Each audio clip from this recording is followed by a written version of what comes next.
My name is Fred Quist, Deputy Chief, Virginia Beach Fire Department, retired. I'd like to welcome you to the Virginia Beach Frontline Firefighter.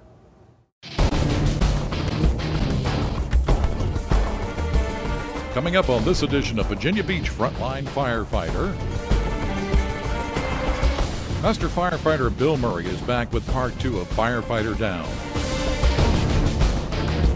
Company 2 handled a technical rescue call at the new Williams Farm Recreation Center skate park involving an injured skater. We'll show you some of the challenges our crew encountered. Master Firefighter Mark Hunley has another Hazmat Minute. This month, Mark reviews natural gas emergencies. Captain Bull Rostenberg brought us an idea to review the MMRS. We'll go to Company 21 and look at the equipment and response matrix for this local and regional asset. This month, we're introducing a new monthly segment by David Stites. Each month, the SCBA Checklist will cover important information about our breathing apparatus. Your Frontline host, Howie, continues to make progress in the VBFD Fitness Challenge. We'll give you an update. I'm Master Firefighter Tom Parks. Here's the host of Virginia Beach Frontline Firefighter, Chris Howie Stockow. Thanks, Tom. Today we're coming to you from the present Company 4. As you may know, the new Company 4 and Company 7 are now under construction and are slated to be opened sometime this year. Recently, we had a chance to catch up with District Chief Dennis Keene, who is the coordinator of these construction projects. In regards to Company 7 and the construction phase, if you ride by there now, you'll see there's certainly a good amount of steel coming out of the ground, so the structure is being set. It's a little bit delayed because of the weather when it started back in December. As you know, there's been quite a few inclement days which didn't allow for good drainage of the site and allow the construction companies to get in and actually do the job. But right now the steel is coming up. You can see the first and second story, the bay area, and concrete's being poured. So as we move into the nicer weather of April and May, I think you'll see some rapid growth in that regards. And as far as the completion date, still looking probably sometime end of September. And obviously that can change based on a number of items that have influence on the construction phases. Reference Company 4, that project has come along quite well. Right now, if you go by Company 4, all the bay doors are up. Actually, the whole firehouse is now lockable. Kevin, who's the site supervisor, can lock the fire station up at night. But when you go inside, from electrically, all the conduit has been run primarily. There's even fans in the bay. Got the storm doors up, the bay doors are up. All the stairwells are completed. So as you go through the firehouse, particularly on the second floor, the drywall and insulation has already taken place. And the pole is there. It hasn't been hooked up to the final place it'll be, but it's you'll have a pole hole. The pole has already been introduced to the firehouse. If you get a chance and you want to stop by there, particularly the fellows at 4 have been, just ask for Kevin and he'll let you walk through. You got to wear a hard hat and all, but again, the system there is working very well. Anticipated completion date, we're looking maybe end of August, and hopefully we'll have, in both of these new firehouses, we'll have a good day of cutting a ribbon of some sort. We're talking about the new, but what about the old? Next up, someone that you may or may not recognize to give his perspective on how Company 4 has changed over the many, many years. Well, when I became chief of the volunteers at Company 4, I was very proud. We had some good people there, and we started really getting good equipment, and it just made life easier for us. And anyway, Bridge Tunnel came through, bought our property, and we got $45,000. We bought a lot, and we built the station that's there today for $45,000, counting the lot. And we just progressed as we went on. And you know, the volunteer company, I was so proud of it. I really was. I'm proud of all the volunteers. You have to realize, before we had paid, we had a fire council, and there was 11 companies that met once a month at night with Ivan Mapp, who was the charge of all the volunteers. And anyway, you know, it was a part of my career. As I went on, I became into the paid fire department, and it all started right there with the volunteers. Today's first training segment is a Hazmat Minute with Master Firefighter Mark Hunley. Mark Hunley here again with another Hazmat Minute. This month, we're going to talk about natural gas emergencies. Natural gas, unlike oil, is delivered directly to homes and businesses through local distribution lines. Large distribution lines, called mains, move the gas close to cities. These main lines, along with much smaller service lines, carry the gas to homes and businesses. The natural gas service lines under the streets account for a vast majority of the pipeline mileage in the United States, about 1.8 million miles. Natural gas supplies 25% of all the energy Americans consume. It's our second largest source of energy.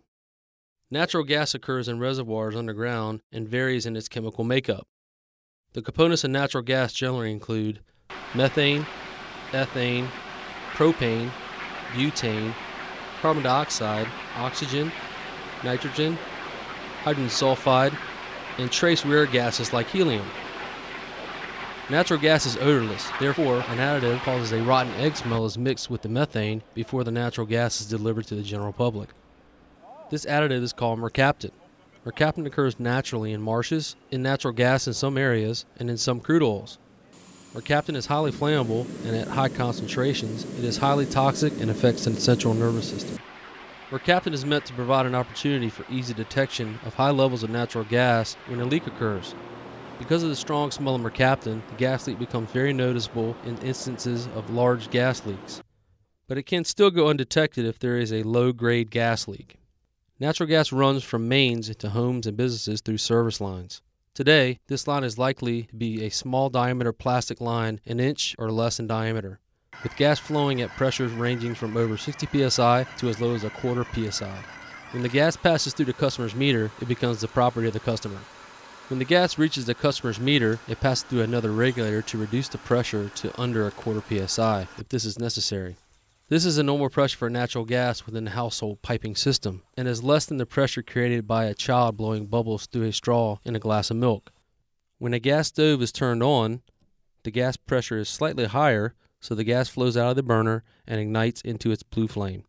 Natural gas will not ignite by itself. There must be between 5 and 15% gas combined with air before it will ignite. When the ladders and or squads are measuring the amounts, we are reading in the lower explosive limit, or LEL. The 5 to 50% I spoke of earlier is the percent in air that can be and has been confused in the field. Fijian natural gas, or VNG, will read in percent in air from time to time, so we must understand the type of measurements that VNG is providing if on scene before we arrive. Ask the representative what gas measurement they are reading in, LEL or percent in air. Not understanding this can put you and others in great danger. As an example of this, you meet with the VNG rep that tells you that there is a 5% reading. Not knowing if this is percent in air or LEL, we could have a small leak, or we could have a very big problem. 10% of the LEL is about 0.5% in air. 5 to 15% in air is when natural gas is within its flammable range and can ignite with an ignition source of 1100 degrees Fahrenheit or more. Anything below 5% in air is too lean to burn, and anything above 15% in air is too rich to burn. Possible ignition sources can include anything from a pilot light to our portable radios. Again, I'm Mark Hunley, Fire Station Number 3, B Shift. If you have any questions or comments, please feel free to give me a call. MMRST. This is an acronym many of you probably haven't heard before. In this segment, we'll get you more acquainted with the Metropolitan Medical Response Strike Team. The Metropolitan Medical Strike Team is actually just one component of the MMRS, or Hampton Roads Metropolitan Medical Response System. It's like the umbrella organization under the Department of Homeland Security. In addition to the MMST, the strike team, which Virginia Beach as well as 15 other jurisdictions have members, they also provide other support functions such as the disaster supply units, the shelter support units, the MCI-21, the mass casualty transport units like the bus. The MMRS system has actually been around a while. It first started back around 1999 This area really started ramping up in 2004, 2005. Hampton Roads is actually one of the leaders in this area. Our team is a model that, and one of the few still standing and very active. The bus that's parked in the back is part of the resource assets for the Hampton Roads Metropolitan Medical Strike Team. It was a bus that was given to the team. It was outfitted by Chesapeake to carry 12 stretchers, approximately 12 personnel seated, and a driver. Company 21, along with the bus, can respond to large-scale incidents within the city of Virginia Beach, mass casualty incidents. It could be used for rehab, for transportation of large numbers of BLS patients, or walking wounded. What's in the bus? We have 12 stretchers. We have 4 seats. We have a rolling stretcher that we can move people from the scene to the bus. We also carry 10 sets of medical bags that can be deployed either from the bus as a stationary point or used on the bus to treat patients. Our assets can be summoned by simply going through command, letting them know that you need the personnel and or the bus from Company 21 and what role you want us to perform so we can bring the proper equipment. One example of that would be the recent F-18 crash we had. If Incident Command would have felt there was a need and we could have used the services of the MMST, they'd have made the request through emergency communications, notifications would have gone out, a 40-person team would be rostered and respond, and they'd be available to assist. Also here at 21 is a disaster medical support unit. There's 2 in the city, one at Company 21 and one at Company 2. Both are used for mass casualty, mass fatality, and hazardous materials incidents. They can be responded by going to the EMS or Emergency Medical Service Dispatcher in the city of Virginia Beach, and they are part of the Department of EMS. As you look from the back of the truck, you'll see that we have about 25 backboards. We have several large boxes that are color-coded red, yellow, and green to be placed in treatment areas in a mass casualty situation. You'd also see, looking in the back of the truck, that there's not a lot of room for people to stand or to gather in the back of the truck. It is mostly storage and used to transport a lot of equipment in a small containerized platform that can be moved quickly around a scene or around the city. The strike team is CBRN capable, which means they can assist with chemical, biological, radiological, and nuclear incidents. Obviously mass casualty, EMS training, but our mission isn't just necessarily responding to an incident scene. If there were a mass casualty incident like the Tokyo subway attack, several of those victims self-transported. One mission we could be tasked with is setting up an overflow or an early triage in the parking lot at a hospital and doing mass decon before victims go into the ER and contaminate the whole hospital environment. If anyone would like more information or has any other questions, all the members at Fire Station 21 are affiliated with the strike team and MMRS, and you can also contact me at the information on the screen. With part 2 of his Firefighter Down segment, let's get back to the basics with Master Firefighter Bill Murray. Thanks, Chris. Welcome back to the Basics. In today's segment, we're going to continue our talk about managing the down firefighter.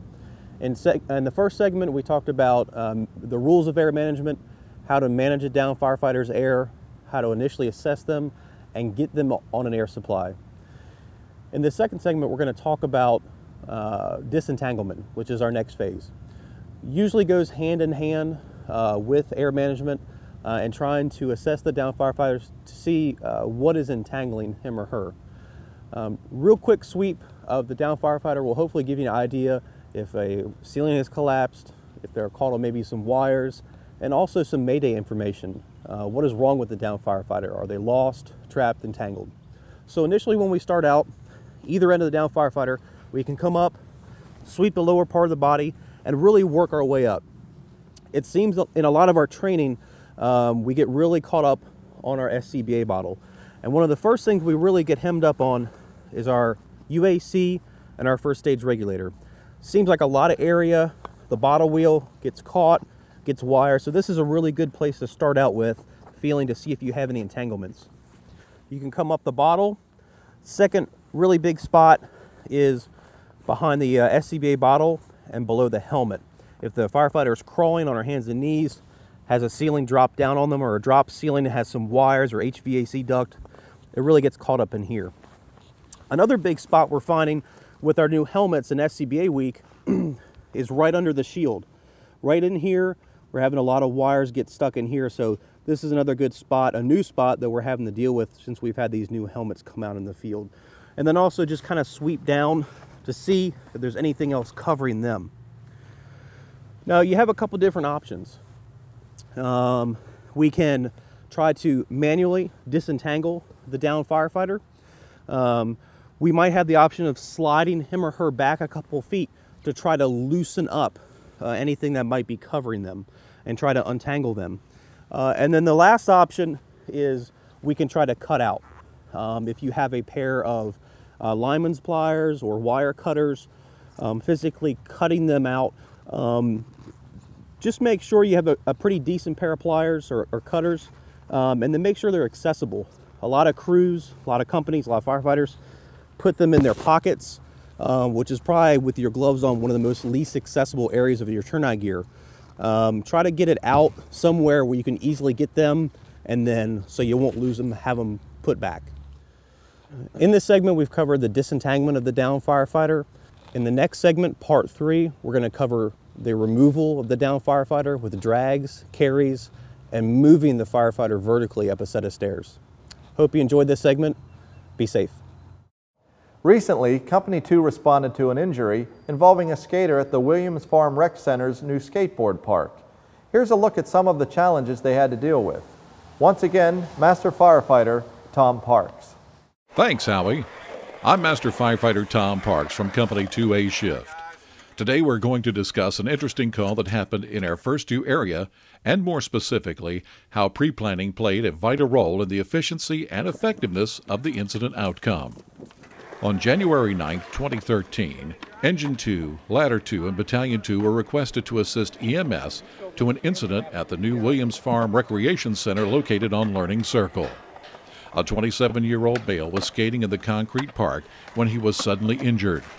As he dropped into the concave bowl, his foot slipped off the back of the skateboard, causing an obvious ankle fracture. This posed an interesting patient extrication dilemma.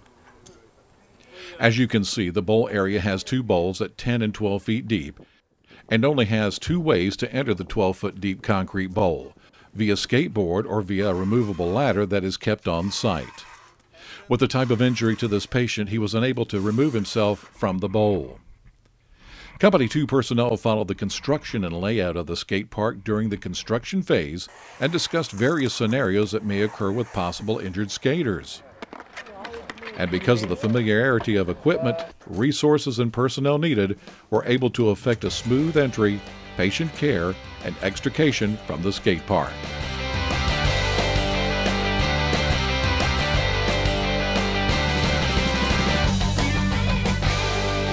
Last month, we brought you Frontline from the Virginia State Fire Chiefs Conference.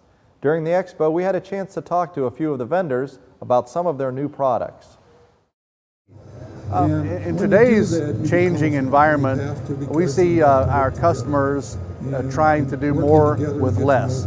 And what we see in our booth today is a lot of combination vehicles. Over my shoulder, Charlottesville, Virginia has a hazmat engine that is being used as a combination vehicle. Also in our booth we have a command truck for the city of Chesapeake, Virginia. And Chesapeake, Virginia built a command truck that is an all-purpose vehicle. It's meant to be able to get in tight spots. It's not oversized so that they can't use it on a regular basis. It's designed for everyday functionality. Yeah, Company 7 Town Center Fire Station is a very exciting project. It's embracing the growth of the city of Virginia Beach and an urban movement to the core of the city of Virginia Beach. And so Town Center Fire Station is going to be 2 programs in one.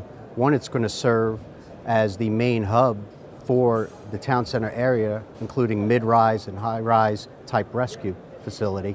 It'll also serve as the new central core area for the City of Virginia Beach's fire administration, which will be on the 2nd floor. This is actually a 2-story concept to serve two very vital functions that'll shape how future stations will be developed all across the city. The idea of fire stations is there's a movement, there's population changes, there's needs, and there's, most importantly, fire stations are designed around two main items.